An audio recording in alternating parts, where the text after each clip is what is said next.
জিআইতে আপনাদের সকলকে স্বাগত জানাচ্ছি। রয়েছে আমি শাকিরুল ইসলাম। এই মুহূর্তে আমার সঙ্গে রয়েছেন আইএসএফ এর চেয়ারম্যান নওশাদ সিদ্দিকী। গতকাল শহীদ মিনারের সমাবেশ হয়ে গেল, অধিকার সমাবেশ। সেই সমাবেশে সশরীরে উপস্থিত হতে পারেনি নওশাদ সিদ্দিকী। গোটা বাংলার মানুষ জানতে চাইছে কেন নওশাদ সিদ্দিকী শহীদ মিনার সমাবেশে উপস্থিত হননি, কেন, কি বলবেন? আমার থেকে ভালো উত্তর দেবেন রাজ্যের পুলিশ মন্ত্রী তথা রাজ্যের মুখ্যমন্ত্রী মাননীয় সম্মানীয় মমতা ব্যানার্জি মহাশয়া। তিনি তার অ্যাডভোকেট জেনারেলকে দিয়ে বারবার আমাদেরকে আটকানোর চেষ্টা করেছে। আমাদের এই সভা সমাবেশটাকে আউটডোর তথা এই খোলা আকাশের নিচে আমরা করতে চেয়েছি, আটকানোর চেষ্টা করেছে। অ্যাডভোকেট জেনারেল বারবার হাইকোর্টের বিচারপতির কাছে সওয়াল করছিলেন যে যাতে ইনডোরে, এনি ইনডোর, যে কোনো ইনডোর চাইলে দিয়ে দেবে। ইভেন নেতাজি ইনডোর স্টেডিয়ামে 10,000 লোকের ক্যাপাসিটি আছে, ওখানে দিক, ওখানে কোনো আপনার রেস্ট্রিকশান দরকার নেই, হ্যান নেই ত্যান নেই, সব ছিল। আর আমাদের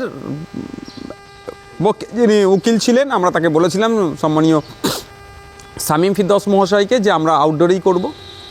আমরা আমাদের বিষয়ে অনার ছিলাম। সেখানে কিছু রেস্ট্রিকশান ছিল, আমাদের কাছে অল্টারনেটিভ অপশান ছিল, হয় রেস্ট্রিকশান নাও, না হলে ইনডোর নাও। তো আমরা দেখেছি আমাদের দরকার হচ্ছে এই যে মমতা ব্যানার্জি বা তার দলে যে দম্ভ, যে আমাদেরকে ঘরে ঢুকিয়ে দেওয়ার চেষ্টা করছে আর আমাদেরকে শহীদ মিনার চত্বরে করতে দেবে না, এটাকে আমাদেরকে ভাঙতে হবে।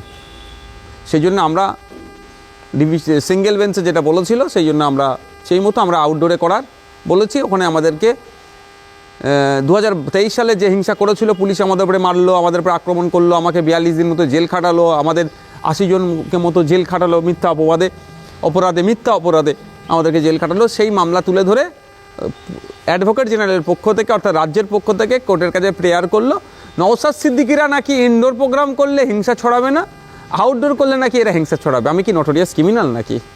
আমার ক্রিমিনাল ব্যাকগ্রাউন্ড কি আছে? আমাকে যে কেসটা খাইয়েছে সেটা হচ্ছে সম্পূর্ণ রাজনৈতিক কেস। আমি যে পেশাদার খুনি হ্যান ত্যান এগুলো তো কোনো ব্যাপার নয়। এটা শুধুমাত্র রাজনৈতিক কারণে আমাকে কেস খাইয়েছে। এবং শুধু শুনে রাখুন, বাংলার মানুষ শুনুক যে আমার যখন বেল দিয়েছে কোনো বিনা শর্তে আমার বেল হয়েছে, এবং ওই বেলেও উল্লেখ করা আছে, বেলের যে কপি আছে উল্লেখ করা আছে, আমার বিরুদ্ধে কোনো ধরনের অভিযোগ কেউ কোর্টে প্রমাণ করতে পারেনি বলেই আমাকে বেলটা দিয়েছে। তারপরেও রাজ্য সরকার কৌশলে আমাকে আটকেছে। আমরা ডিভিশন বেঞ্চে পরের দিনে সকালে গিয়েছিলাম, কিন্তু ডিভিশন বেঞ্চ সেই দিনকে শোনেনি, মামলাটা আজকে রেখেছে অর্থাৎ বুধবারে। তো ব্যাপারটা হচ্ছে আমরা আমাদের লড়াই লড়ে নেবো, তা আইনকে তো মান্যতা দিতে হবে। আমরা আইনের দ্বারস্থ হয়েছিলাম, আইন আমাদেরকে আইনের মাধ্যমে, আমি ওখানে রাজ্য সরকার করতে দিচ্ছিল না, আমরা ওখানে করে দেখিয়ে দিয়েছি মমতা ব্যানার্জি সরকারকে যে কারো বাবাকালী জায়গা নয় কলকাতাটা, যেখানে করতে দেবো না ওখানে করতে দেবো না, পারবেন না। হ্যাঁ, কিছু মানুষকে আটকানোর চেষ্টা করেছেন, রেস্ট্রিকশান করেছেন, লিমিটেশন করেছেন, সবই আমরা মান্যতা দিয়েছি। কিন্তু আপনারা যেখানে আমাদেরকে করতে দেবেন না বলেছিলেন সেখানে করে দেখিয়ে দিয়েছি। এবং আমাদের রাজ্য সম্পাদক, আমি চেয়ারম্যান, আমাদের জেলার সভাপতি আব্দুল মালিক মোল্লা, আরও আমাদের রাজ্য কমিটির সদস্য আছেন সায়ন ভাই, অনেককে আটকেছে। তাও কী হয়েছে? প্রোগ্রাম হয়নি, সুপার সাকসেস হয়েছে প্রোগ্রাম। আর মানুষ দেখে নিয়েছে, যেখানে শুভেন্দু অধিকারী প্রতিনিয়ত মুসলিমদের সম্পর্কে যে ভড়কাওয়া ভাষণ দিচ্ছে, যে ভাষণে পশ্চিমবাংলার মধ্যে হিন্দু মুসলমানের মধ্যে মতনৈক্য একটা কোনো দুর্ঘটনা ঘটে যেতে পারে, তাদের ক্ষেত্রে এই ধরনের রেস্ট্রিকশন আমার হয়েছে বলে আমার জানা নাই। যদি জানা থেকে আপনারা বলতে পারেন। যে বিজেপির নেতারা সকাল সন্ধে মুখ থেকে বিষ উগলাচ্ছে, যেই বিষে এই সাম্প্রদায়িক সম্প্রীতির বাংলাতে সাম্প্রদায়িক সম্প্রীতি ক্ষুণ্ণ হতে পারে, বাড়িতে অস্ত্র রাখার নিদান দিচ্ছে। আপনারা জানেন বেলডাঙ্গাতে কয়েকদিন আগেই পানির কানেকশন বা পানিকে কেন্দ্র করে এক যুবক কিন্তু অস্ত্র দিয়ে তার নিকটস্থ আত্মীয় 34 বছরের একজন মহিলাকে খুন করেছে। আবার এই সুকান্ত মজুমদাররা বাড়িতে অস্ত্র রাখার নিদান দিচ্ছে প্রকাশ্যে, অর্থাৎ যে গণহত্যার দিকে রাজ্যকে ঠেলে নিয়ে যাচ্ছে। দেশ তো যাচ্ছেই যাচ্ছে, আমরা দেখতে পাচ্ছি সারা দেশে কি চলছে। বিজেপি পরিচালিত রাজ্যগুলোতে, অবিজেপি পরিচালিত রাজ্যগুলোতেও বাংলাতে কি হচ্ছে, এদের বিরুদ্ধে কোনো রেস্ট্রিকশন নাই, এদের বিরুদ্ধে কিছু মামলা নাই, এদেরকে আটকানোর কোনো চিন্তা ভাবনা নাই। নওশাদ সিদ্দিকীকে আটকাতে হবে, বিশ্বজিৎ মাইতিকে আটকাতে হবে, কারণ নওশাদ সিদ্দিকী মুসলমান, বিশ্বজিৎ মাইতি পিছড়ে বর্গের। আর এই যে দলটা তৈরি হয়েছে, দলিত আদিবাসী পিছড়ে বর্গের মুসলমান সহ যারা হিন্দু আছেন, তাদের অধিকারকে সুনিশ্চিত করার। তো তোমরা এই কাজ করতে পারবে না। তোমাদের কাজ হচ্ছে এই সিদ্দিকুল্লাহ চৌধুরীর মতো হও, তোমাদের কাজ হচ্ছে বীরভা হাঁসদা হও, তোমরা কি হবে, ওই দলিত একটা নেতা হও তৃণমূলের শাসকের, অর্থাৎ মমতা ব্যানার্জি বা তার দলের পায়ের নিচে বসে থাকো, যেটা বলবে তোমরা সেটা করো, তাহলে গুড মুসলিম, গুড দলিত, গুড আদিবাসী হবে। আর যখনই কোনো আদিবাসী একটা আওয়াজ তুলবে যে ফিফথ শিডিউল কেন জঙ্গলমহলে বা আদিবাসী এলাকাতে ইমপ্লিমেন্ট হচ্ছে না, Chotanagpur tenancy act, Santal Pargana tenancy act নিয়ে যখনই একটা আদিবাসী আওয়াজ তুলবে তখন মাওবাদী হয়ে যায়, তারা তখন ব্যাড আদিবাসী হয়ে যায়। যখন দলিত তার অধিকারের কথা বলবে, দলিত যখন তার পিছিয়ে বর্গের হেভি অংশের হিন্দুর নবশূদ্র আপনার মতুয়া দলিতের কথা যখন তারা বলবে, তাদের স্বজাতির কথা যখন বলে, তখন কি হয়, এই সেই বাংলাদেশি ঘুষপেটিয়া বলে তাকে দেখে দেওয়া হচ্ছে।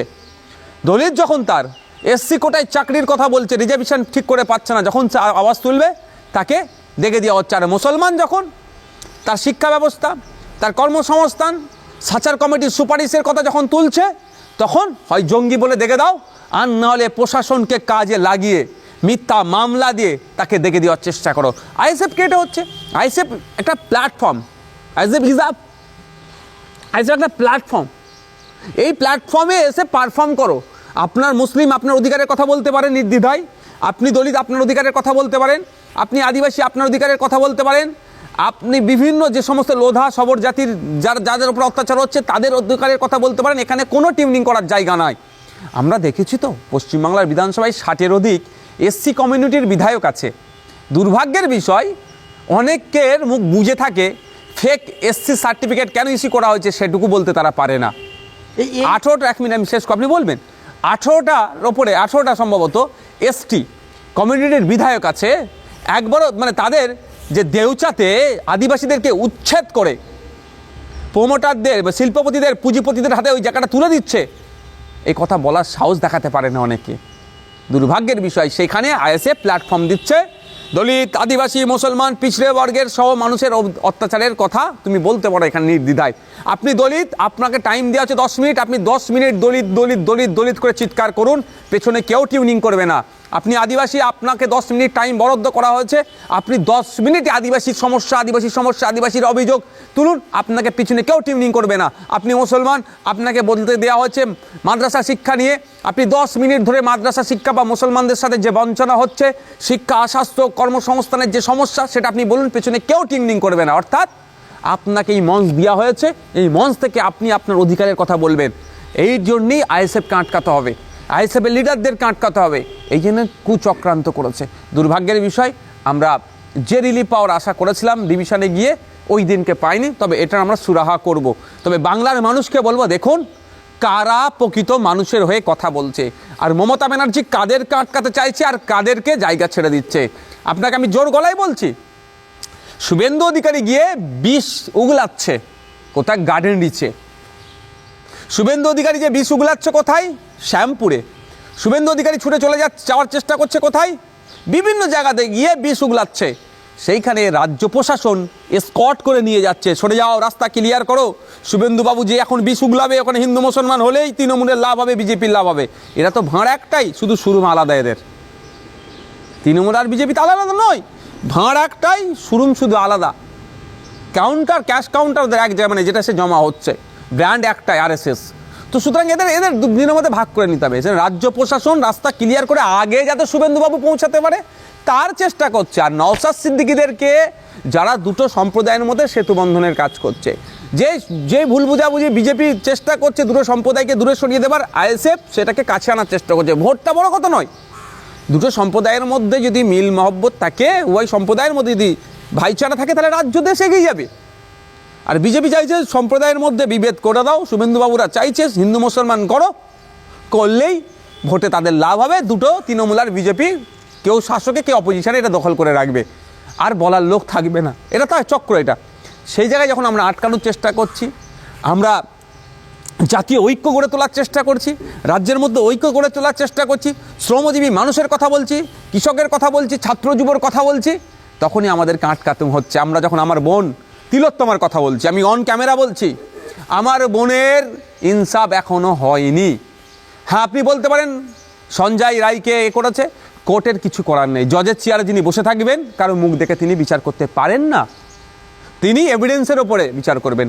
যারা এভিডেন্স প্রোভাইড করেছে তারা আমি মনে করছি অসত্য দিয়েছে, অনেক কিছু লুকিয়ে রেখেছে। কারণ যখন সন্দীপ ঘোষ আর টালা থানার ওসিকে গ্রেফতার করেছিল, কি বলেছিল? লার্জার কনস্পিরেন্সি আছে, অনেক কিছু কারণ দেখিয়েছিল, সেগুলো কোথায় গেল? সব থেকে বড় কথা, সিসিটিভি ফুটেজে যাদের যাদের এসেছিল তারা কোথায় গেল? আর একদম সহজে বলছি, রাজ্য সরকার, রাজ্য প্রশাসন যে তৎপরতা দেখাচ্ছিল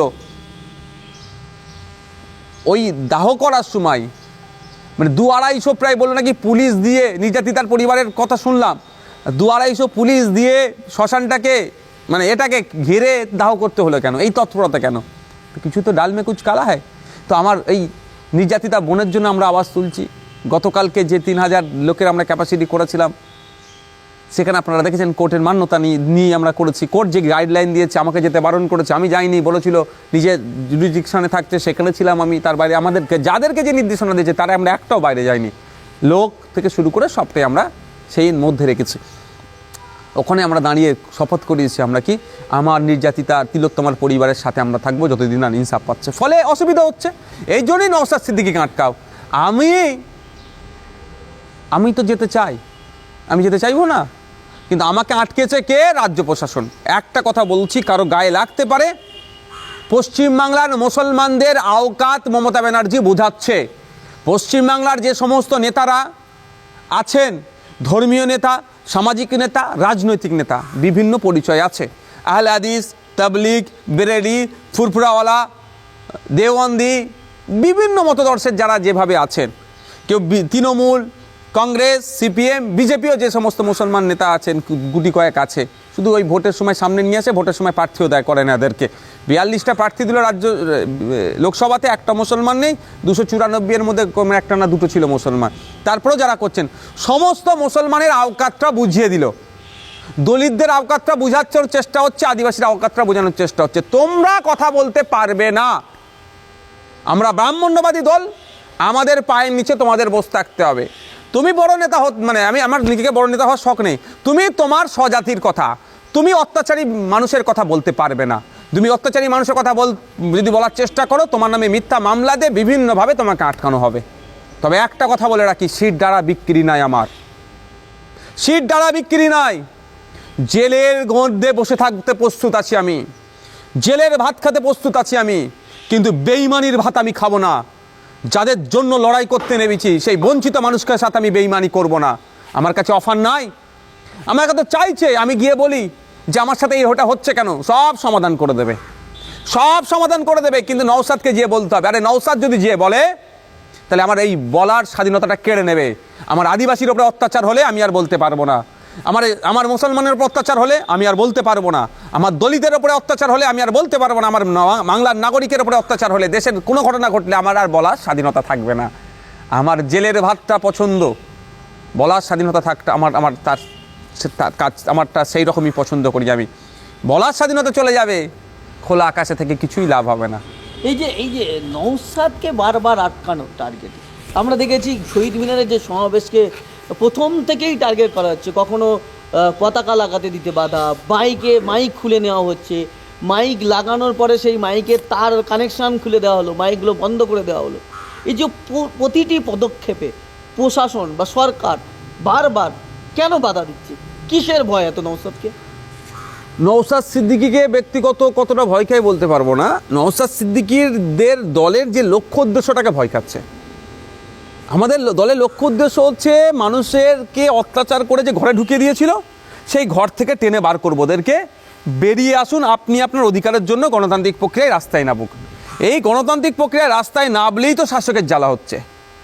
আজকে আপনারা বলুন, হাওড়া জেলার গঙ্গার এপার ওপার, মানে অর্থাৎ মেটিয়াপুরও যারা হাওড়া জেলাতে, এমন শয়ে আমি উস্তাগার দেখিয়ে দেবো। একটা সময় যারা 20 জন 25 জন কম করে লোক রেখে কাজ করতো, তারা আজকে টোটো চালাচ্ছে, চায়ের দোকান করেছে, বিরিয়ানির একটা ছোট্ট দোকান করে চলছে, তাদের সংসার কোনো মতেই চলছে। তাদের সাথে অন্যায় হয়েছে।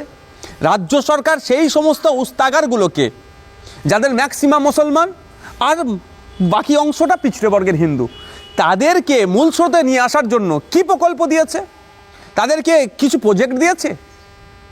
যে জরি শিল্প হাওড়া জেলা বিখ্যাত, আজকে জরি শিল্প হাওড়া জেলায় ধ্বংস হয়ে গেছে।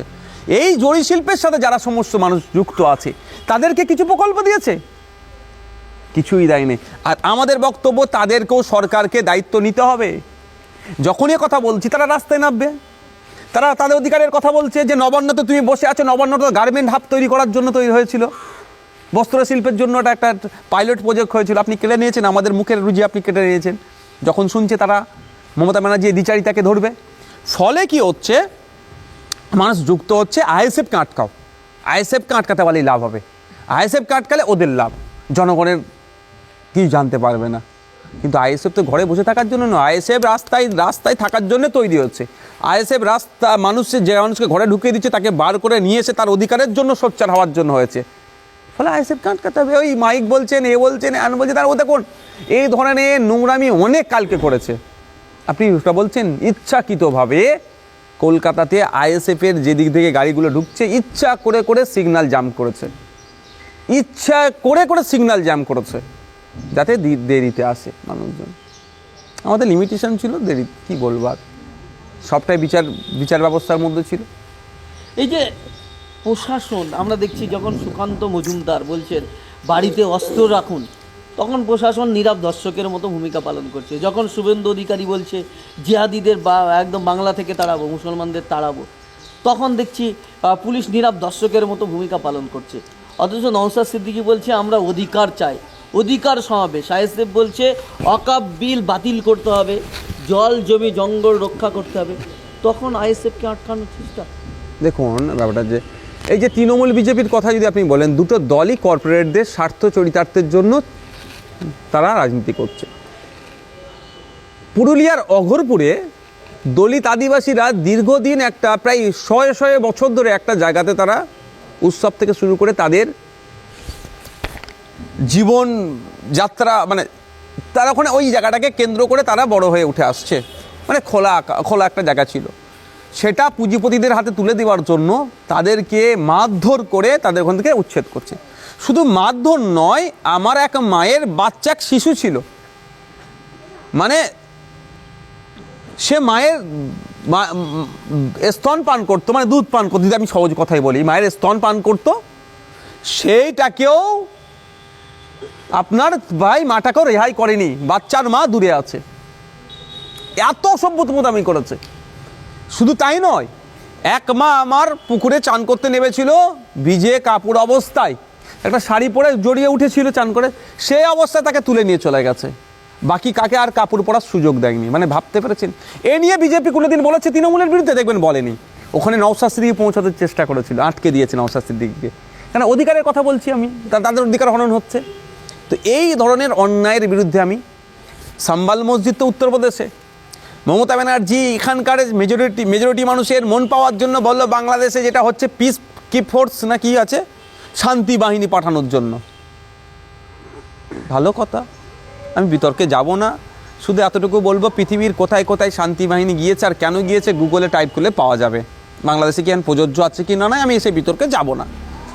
মণিপুরে 2.5 থেকে 3 বছর জাতিদাঙ্গা হচ্ছে, 450-র উপরে মানুষ খুন হয়েছে, মহিলারা ধর্ষিত হয়েছে, গির্জা ধর্মস্থানে আগুন লাগিয়ে দিয়েছে, কদিন আগে মুসলমানদের উপর অত্যাচার চলেছে, মহিলাদেরকে প্রকাশ্যে নগ্ন করে রাস্তায় ঘোরাচ্ছে, ধর্ষণ করে আগুন লাগিয়ে দিল। সেখানে কোন বাহিনী পাঠাতে হবে? একবারও মমতা ব্যানার্জি বললেন না। উত্তরপ্রদেশে মসজিদের সার্ভেকে কেন্দ্র করে 4 জন মুসলমানকে স্পট মেরে দিল, সেখানে কোন বাহিনী পাঠাতে হবে সে কথা বললেন না। যখন নওশাদ সিদ্দিকী উত্তরপ্রদেশের নিয়ে বিরোধিতা করছে, বাংলাদেশের উপরে হিন্দুদের উপর অত্যাচারের বিরোধিতা করছে, মণিপুরে জাতিদাঙ্গার বিরুদ্ধে কথা বলছে, উড়িষ্যাতে মুসলমান বাংলা ভাষায় কথা বলার জন্য হিন্দু মুসলমান নির্বিশেষে মানুষ আক্রান্ত হয়ে তাদের বিরুদ্ধে কথা বলছে, ফলে বাংলার মানুষ জাগ্রত হচ্ছে। আরে অভিভাবিকার সিটে যাকে আমি বসিয়ে রেখেছি তিনি চুপ করে আছেন, মুখে স্যালোটেপের দিয়ে আছেন, আর প্রতিবেশী রাষ্ট্রে কী হচ্ছে তা নিয়ে তার মাথা খারাপ হয়ে যাচ্ছে, আর আমার দেশের ব্যাপারে তিনি মুখ খুলছেন না, মানুষের রিয়াক্ট করছে। তাহলে নওশাদকে আটকাতে হবে, নওশাদকে না আটকাতে পারলে এদের তাহলে নকল যুদ্ধ শুভেন্দু অধিকারী আর মমতা ব্যানার্জি ধরা পড়ে যাবে, এরা নকল যুদ্ধ করে যাবে আর নওশাদকে আটকা, ওই জন্য নওশাদকে আটকাচ্ছে। আরে এই প্রোগ্রামে কি বলে ব্যানার লাগাতে দেবে না, আপনার মাইক খুলে দেবে, আরে অসভ্যতামি করেনি। যেখানে তৃণমূলের ব্যানার ঝুলছে ওখানে আইএসএফের ব্যানার তার পাশে ঝুলানো যাবে না, নাকি বাবা কালী সম্পত্তি নাকি তৃণমূলের রাজ্যটা? এই যে এত বাধা, এত বিপত্তি, তারপরেও আমরা দেখছি মানুষ আসলো, সমাবেশ হলো, নওশাদ সিদ্দিকী নেই, দলের চেয়ারম্যান নেই, দলের রাজ্য সম্পাদক নেই, দলের আরও নেতারা নেই, কিন্তু প্রোগ্রাম অনেকটাই দেখা যাচ্ছে যে সফল হয়েছে। কি বলবেন? ওয়ার্কিং প্রেসিডেন্ট ছিলেন আমাদের রাজ্য কমিটির, ভাইস প্রেসিডেন্ট, অ্যাসিস্ট্যান্ট সেক্রেটারি, রাজ্য কমিটির ট্রেজারার ছিলেন, অনেকে ছিলেন, অফিস সেক্রেটারি ছিলেন, বাকিরা ছিল।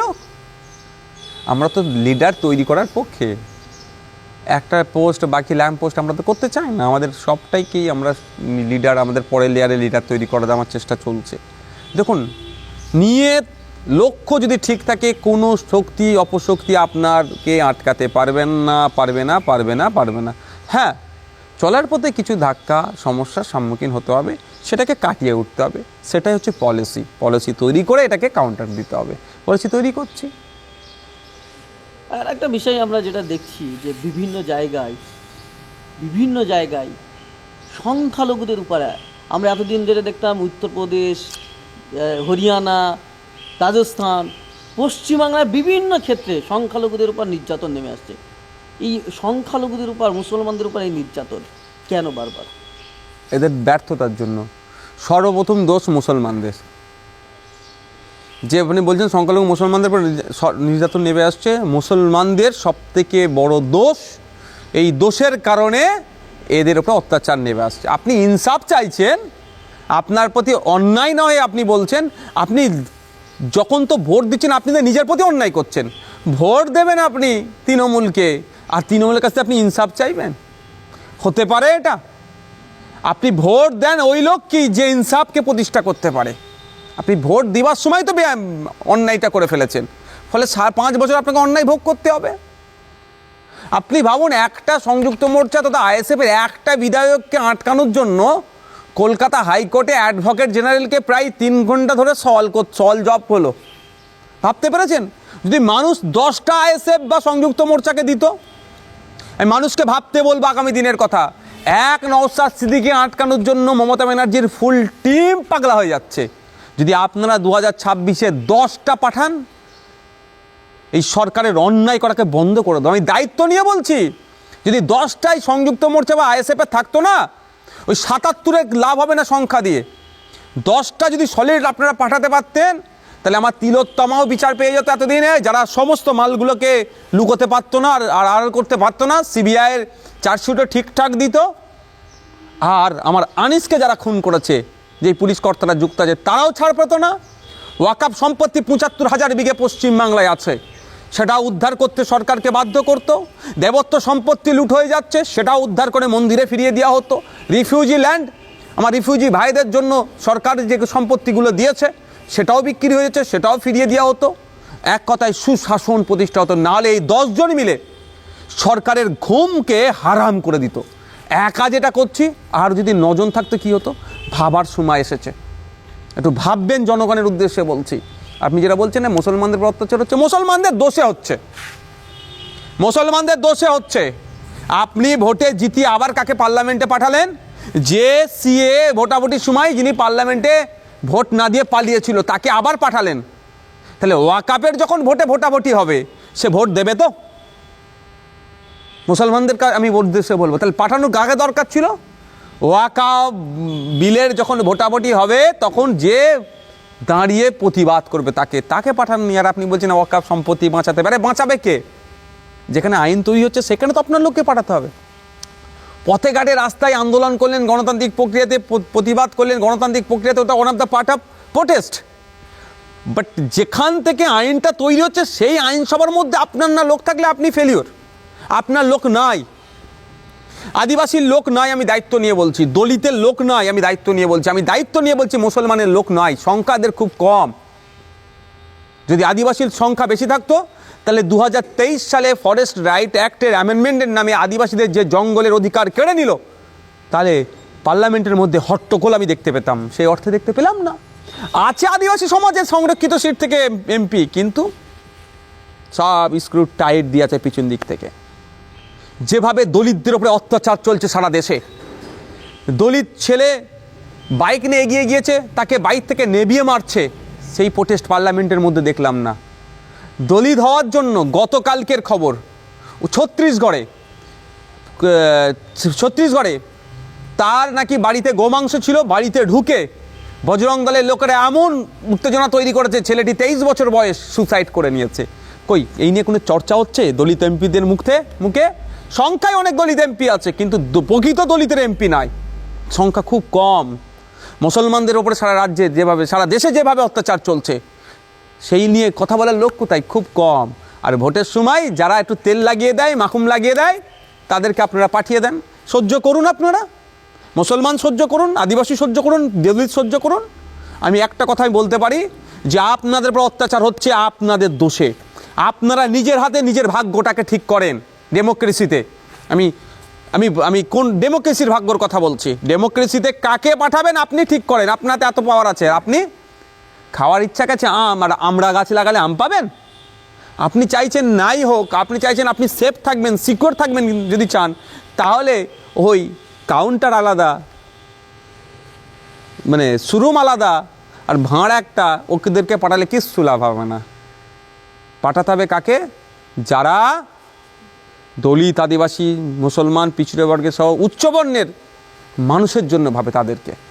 শেষ প্রশ্ন আপনার কাছে যেটা করব, যে এত বাধা বিপত্তি, এত আটকানোর চেষ্টা, তারপরেও আপনাদের প্রোগ্রাম সফল, কি বলবেন সরকারের উদ্দেশ্যে, শাসকের উদ্দেশ্যে কি বলবেন?